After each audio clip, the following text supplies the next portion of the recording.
And that is exactly what my life was like from kindergarten until 6th grade. It wasn't until 6th grade that my 6th grade teacher, bless her heart, I'm not going to name names, my 6th grade teacher said to me, hey, you don't tell them, I won't tell them. You want to have cupcakes? And I was like, hell yeah.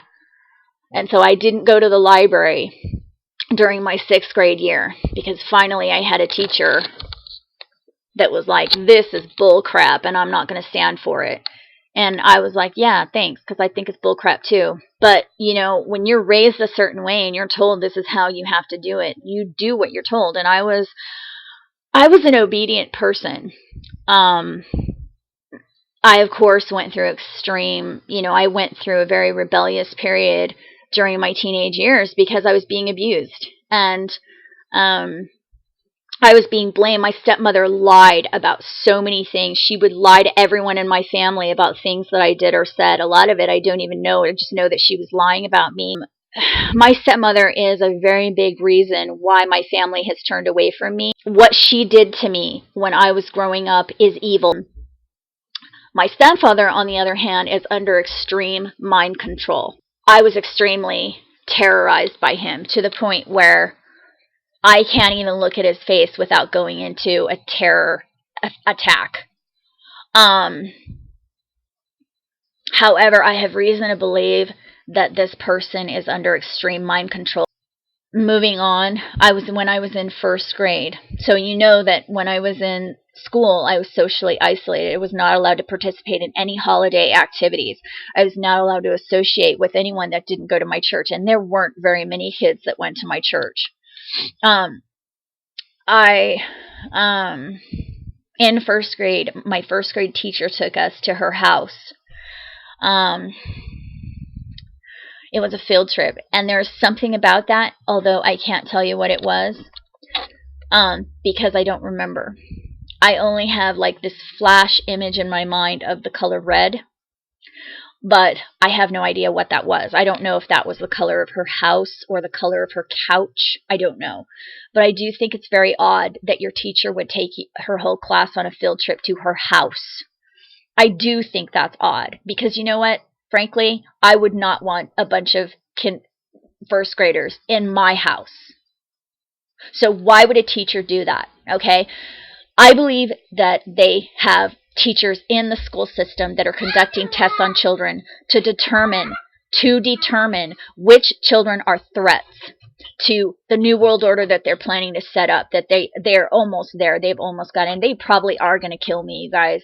They've been threatening to kill me. They've been threatening to kill my son. And I have to get this information out, and I hope you guys will download this video. You don't have to mirror it, but just at least download it and save it so that you have it for later, because this is important information. What they did to me is important.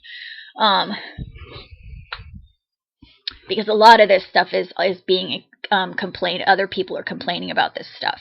All right. That was in 1st grade.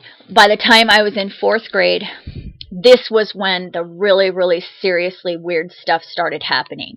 Was when I was in 3rd or 4th grade. I was between the ages of 7 and 10. I remember which house I lived in. It was the house right next to the church. And I know that I lived in that house between the ages of 7 and 10.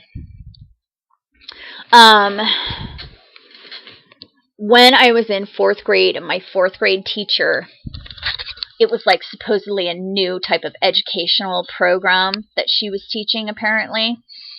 And she took the whole class on I think it was something like a 3-day field trip to this building in the city. I won't tell you where I lived. I lived in a small town, but there was a nearby city. And we went to that city on a 3-day field trip where we were taken into a building and blindfolded. I don't remember. The whole thing was about touch. I don't remember much about it except that it had to do with touching and feeling and sensing, and that was what the whole field trip was about. But we had to be blindfolded to go into this room, and the entire time we were in this room, we were blindfolded. This woman I was traumatized many, many times, severely, severely traumatized. Um, I was accused of something by this woman, my fourth grade teacher. I can't remember the details of it. All I know is that I was accused of and punished for something that I did not do.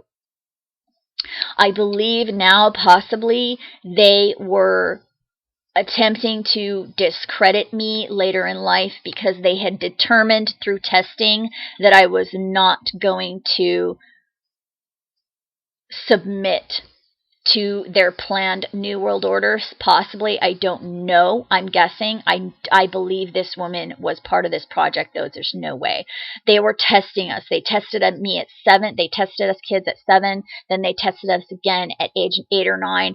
I've already heard other people saying that they do this in Project Monarch. The other weird thing, this teacher made us do reports on the monarch butterfly, and I'm telling you, we spent the better part of the year studying the monarch butterfly.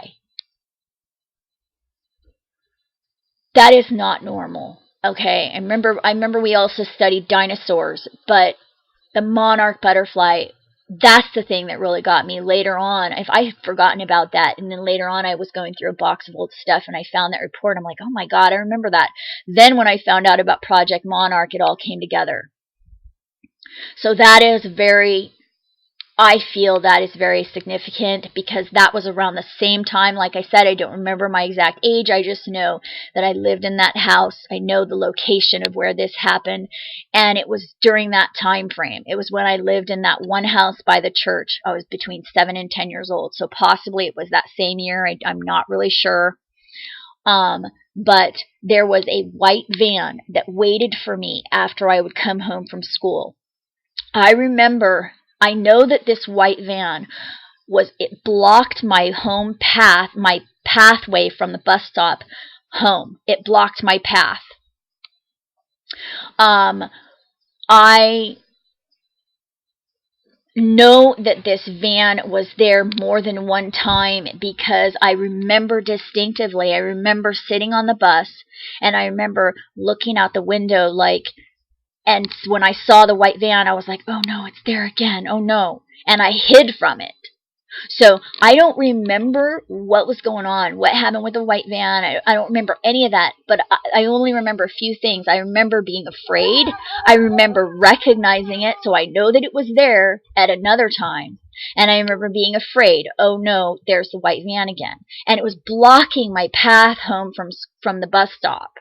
Blocking my path because there was a big hill and a drop off, and then there was this tiny little driveway that went through the church and then to my house, and they were blocking that driveway, and that was the only way I could get home was by passing them. And so I hid across the street, tried to hide from them.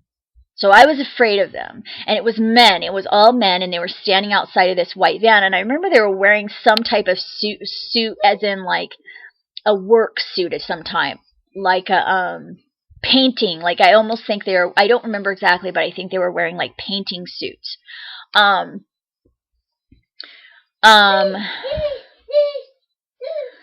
So I hid from them across the street. And the next thing that I remember was a woman walking toward me carrying a Halloween basket. And she was apparently picking berries, and she asked me if I needed help. I remember I was praying, and that's the only thing I remember is that I was praying. And this woman, I thought she was an angel. She came up to me, and she asked me if I was okay, and I just didn't say anything because I was so scared. And I just looked across the street, and she was like, there's nobody over there, and they were gone. The white van was gone. And then, like, right after that, my mother was, like, running down the driveway calling out. I heard my mother calling out my name, and she was running down the driveway. And then I left, and I went to her across the street, and I went to her, and then I was like, Mom, that lady, and then I turned around, and the lady wasn't there. And I've asked my mom about it, and my mom does not remember that lady at all. And then we got home, and it was 5 o'clock. Well, I normally came home. I don't remember the exact hour that I came home from school, but it was it was between 2 and 3 o'clock that I would come home from school. So when we got home, which it was only like a 3-minute walk from where we were to the house. It was just like right there, or right around the corner, not visible, but like within like 3-minute walk. When we got into the house, I remember looking at the clock and being like, why is it 5 o'clock already? Because I always got home between 2 and 3, or somewhere around there. And my mom was, she was obviously very freaked out because I had gone missing. I had been missing for a couple of hours. Because I always came home. I mean, I wasn't allowed to do extracurricular activities at school. I wasn't even allowed to participate in plays. The only thing I could do was my choir concerts. And I was an artist. I am an artist. I mean, I inherited that. My mother and my father were both artists, so I am an artist, and that was naturally what I wanted to pursue. That was my goal in life, and that is, in fact, what I did. But unfortunately, this sinister group, whoever they are, used that to their advantage